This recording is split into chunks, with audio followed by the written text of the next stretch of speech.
back to the channel. So back by popular demand, the 5020 is back in the shop.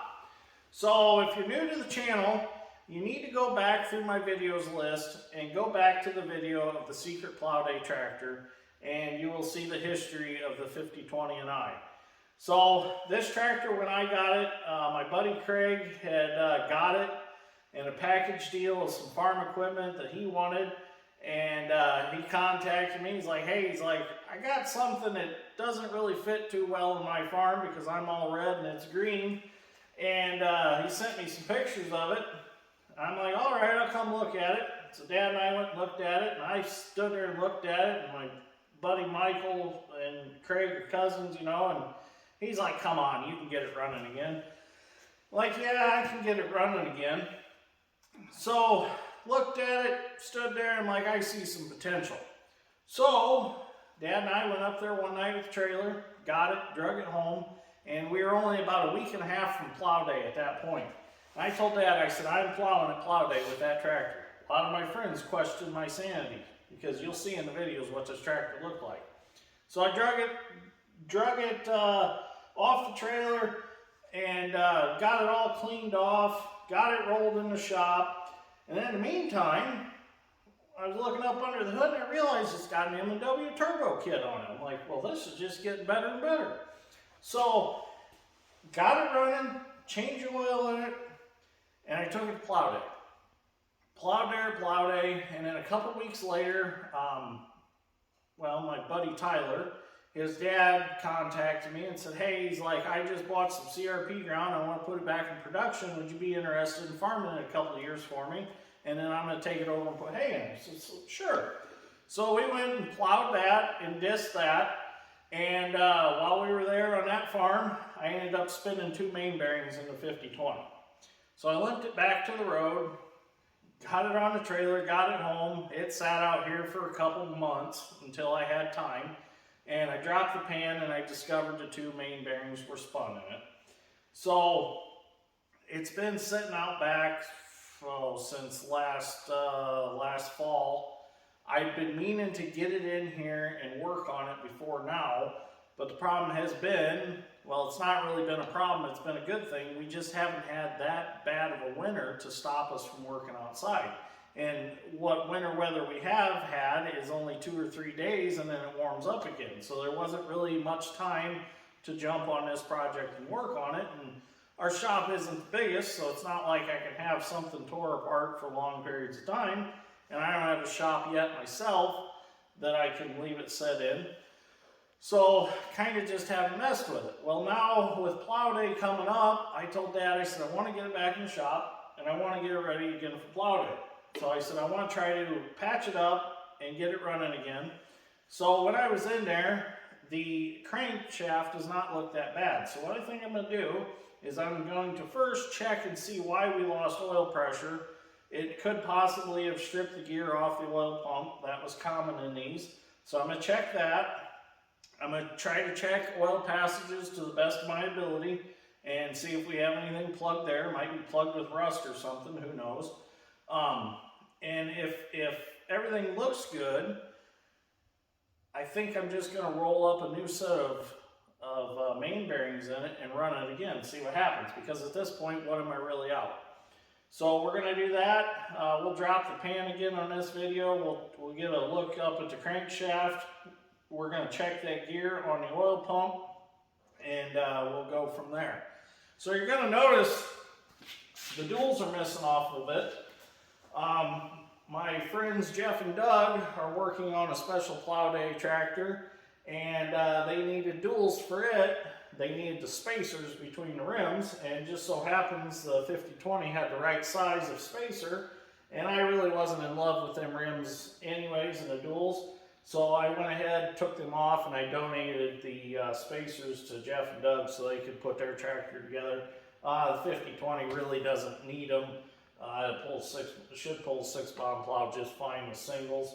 So I am eventually going to look for a set of like M&W hubs or possibly John Deere hubs and put duals back on it with just the pressed metal outside rim so that I can take them on or off easy.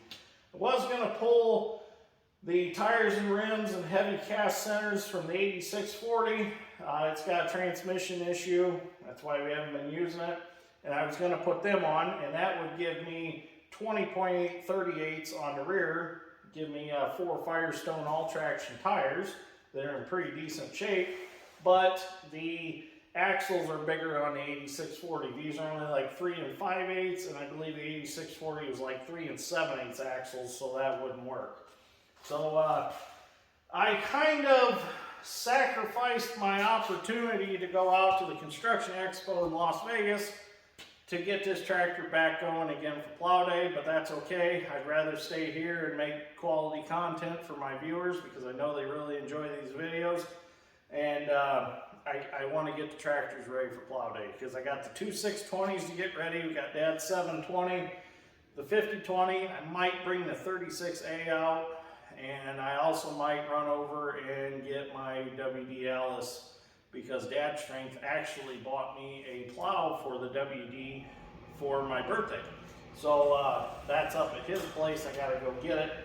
So might see the Alice at Plow Day. I'm not sure yet. The reason I haven't went and got it is because it's tucked away in my buddy Larry's shed, and he's in no hurry to get it out of there. So it's under cover and it's in a building, so that's why I just haven't pushed the issue of getting it yet. But I do want to get that tractor because I want to put the roto baler behind it or the pull-type 66 Alice Chalmers Combine.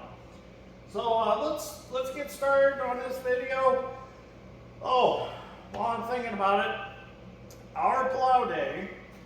Now this is not the official Plow Day video. I will be releasing an official Plow Day video coming maybe in the next week or so, with all the instructions on how to get there, and you know, like we did last year, Sausage has to get the poster board drawn up for it.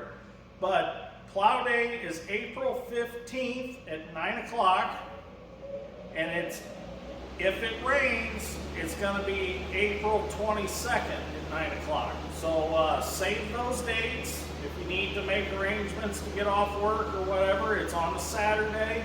It's on a Saturday for both days. So April 15th is target day for Plow Day. So write that down. But I will be releasing an official video, and Plow Day will be at the same farm. For those of you that participated last year, it'll be at the same farm that it was last year. We're going to plow that again. So we've got about 200 acres there to plow. So what I'm going to tell you right now, lawn and garden tractors or garden tractors are able to come. We will have a spot for them to come. I know there's a couple guys that brought them last year. It's really cool to watch them. So I want garden tractors again. Golf carts, UTVs, they're all welcome to come. There will not be food at Plow Day, but I believe we're going to offer refreshments, especially Mountain Dew and Pepsi. So anyways, let's start messing around with this and see what we can look at tonight or this afternoon. But I just wanted to kind of make a video that the 5020 is back in the shop because I know a lot of people have been wanting to see it, so it is back. So let's mess around with it this afternoon and see if we can figure some things out.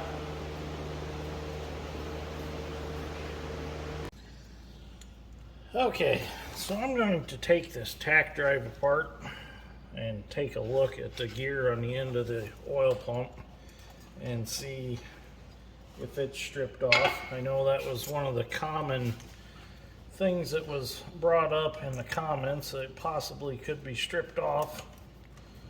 Hopefully that'll turn. There it goes. Get this tack drive cable out of the way. So we took the feed grinder out this morning and played with it a little bit. Mixed up a little bit of feed that I had left over, run through it and tested the auger. The auger all works good on it.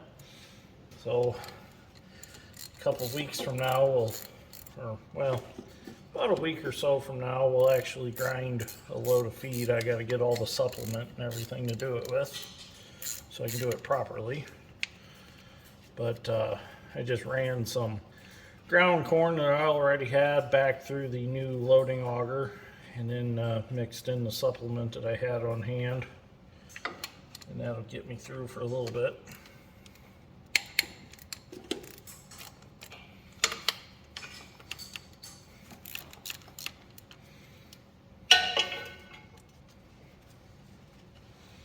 Went to an auction this morning, watched some equipment sell. That was kind of exciting.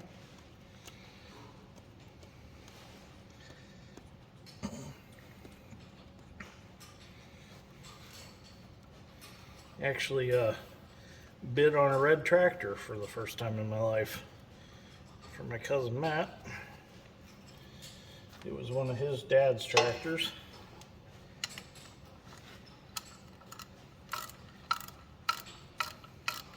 I gotta get a pan real quick, there's some oil.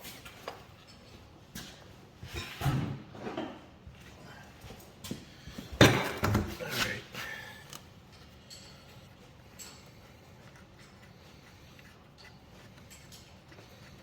So, cousin Matt got one of his dad's original tractors back. So that was really cool.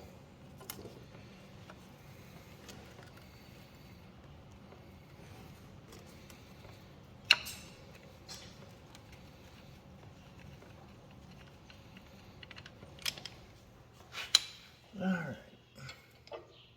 so that's the tack drive. Gotta get that popped off of there. Gotta get something to pry it with. Okay, so I got a screwdriver. We'll go ahead and pop this off. Or try to anyways. There we go. Well, the gear looks good on the end of the oil pump.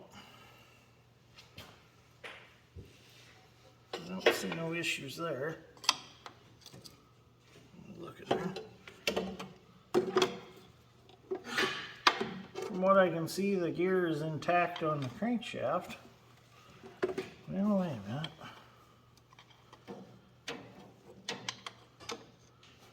Yeah, everything looks okay in there, I think.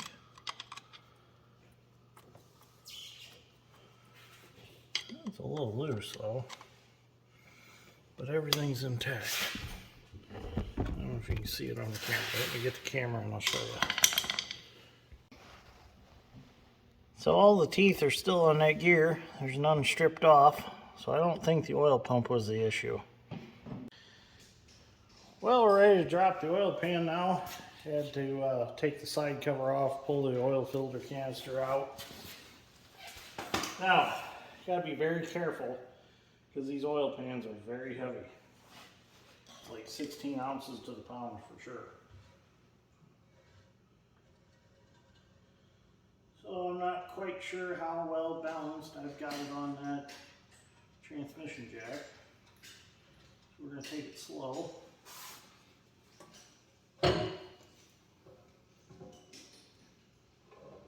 Nice and slow. Oh.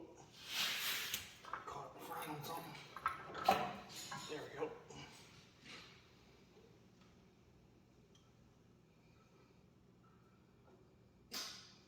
All right.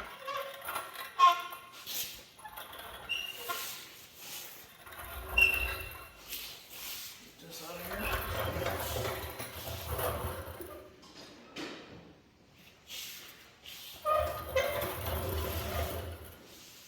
All right, now we can have a look underneath. Okay, so I'm going to go ahead and take another main cap off. I want to dig a little deeper into this. What's kind of upsetting is, you can see on this main cap, we've got some drips of antifreeze. Got some drips of antifreeze right there on the crank. Got some drips of antifreeze on the rods. So that tells me the O-rings in this block around the sleeves are leaking antifreeze. So that's not a good thing. I mean, look how rusty things are up in here. Let's go ahead and we'll take this main cap off and see what we got.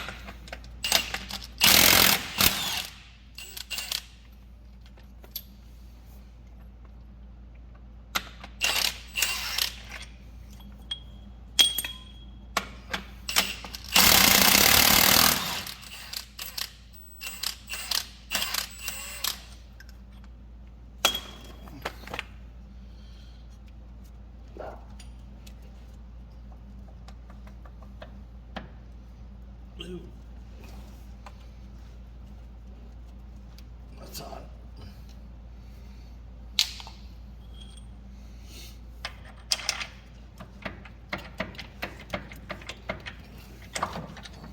All right. Yep. That bearing's junk too. It spun them all. I thought it was just the two that I had apart, but it spun them all. I mean, the crank doesn't feel tremendously bad. The beautiful thing is, everything is standard right now. The bearings are all standard, so no machine work has been done to this engine. So let me take a rod cap off back here. There's one I can get to. I want to have a look at a rod bearing and see what that looks like. The way I look at it right now, if I stop here, I don't mess with this engine anymore until I can split the tractor, pull the block out, overhaul it, do all the machine work properly, I'll save the tractor.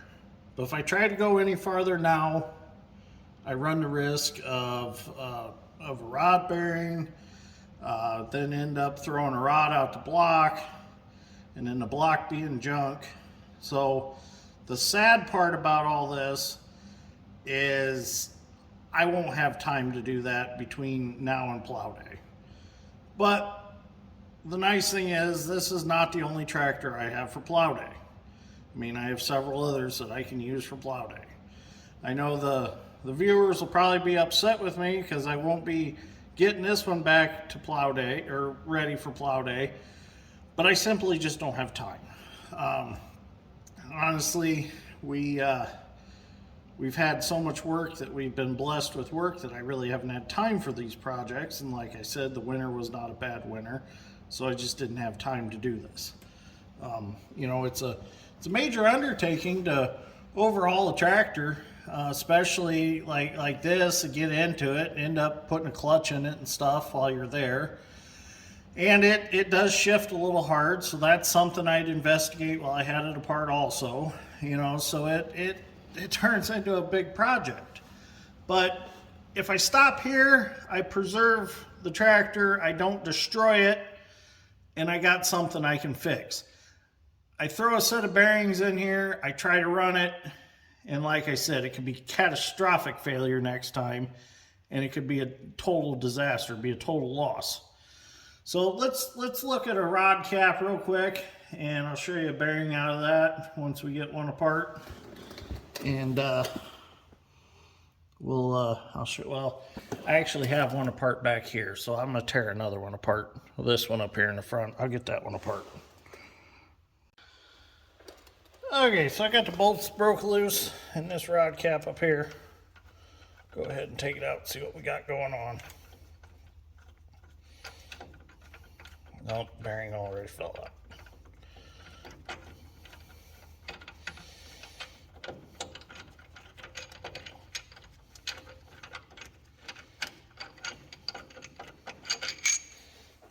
All right, so there we go. Let's wipe these off and we'll have a look at them where we got some better light.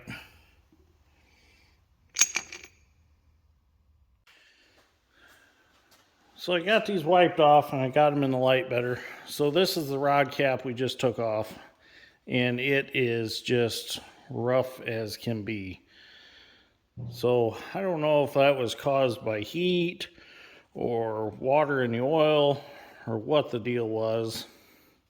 And you know, you got to remember, this tractor's got an M&W turbo on it.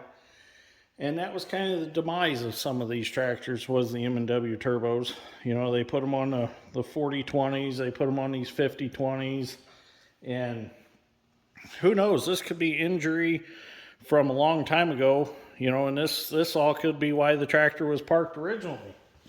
I really don't know, and nobody knows the backstory on this tractor. I just stepped on my wedge light again. So here's that main bearing that I just pulled out on camera.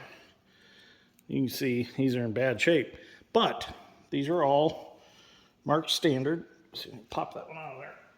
No, can't pop that one out there. I'll show you. And this one, I believe it was. Where was it? Yeah, you can't see it. This one's kind of smeared.